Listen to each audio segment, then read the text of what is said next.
नागपूर जिल्ह्यातील नागरधण येथे भरधाव टिप्परने सायकलस्वार शेतकऱ्याला जोरदार धडक दिल्याची धक्कादायक घटना समोर आली आहे. या भीषण अपघातात गंभीर जखमी झालेल्या शेतकऱ्याचा उपचारादरम्यान मृत्यू झाला असून संपूर्ण गावावर शोककळा पसरली आहे. गावातील मुख्य रस्त्यावरून सुरू असलेल्या जड वाहतुकीमुळे नागरिकांनी तीव्र संताप व्यक्त करत प्रशासनाकडे तातडीने कारवाईची मागणी केली आहे.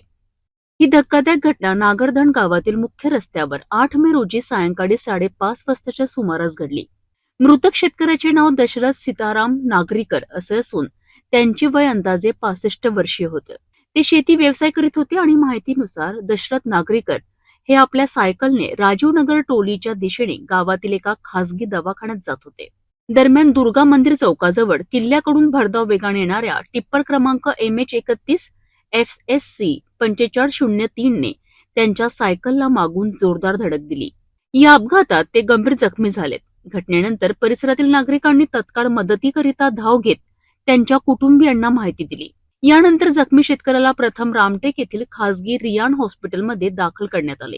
मात्र त्यांच्या डोक्याला, छातीला आणि पोटाला गंभीर दुखापत झाल्याने डॉक्टरांनी पुढील उपचारासाठी नागपूरला रेफर केले. त्यानंतर त्यांना आशा हॉस्पिटल येथे दाखल करण्यात आले, परंतु उपचार सुरू असतानाच 9 मे रोजी रात्री 10 वाजताच्या सुमारास त्यांचा मृत्यू झाला. 10 मे रोजी गावात त्यांच्यावर अंत्यसंस्कार करण्यात आले. या घटनेनंतर नगरधण परिसरात हळहळ व्यक्त केली जात असून स्थानिक नागरिकांनी प्रशासनाकडे गावातील अंतर्गत रस्त्यावरून सुरू असलेली जड वाहतूक तातडीने बंद करण्याची मागणी केली आहे. तसेच रस्ता रुंदीकरण, वाहनांच्या वेगावर नियंत्रण आणि अपघात प्रवण ठिकाणी सुरक्षा उपाययोजना करण्याची मागणीही जोर धरत आहे. स्थानिकांच्या मते भरधाव टिप्पर आणि जड वाहनांमुळे गावातील रस्ते आता नागरिकांकरिता धोकादायक बनले आहेत. भरधाव वाहनांचा वेग आणि प्रशासनाचे दुर्लक्ष यामुळे आणखी एका शेतकऱ्याचा जीव गेल्याची भावना आता नागरिकांमध्ये व्यक्त होत आहे.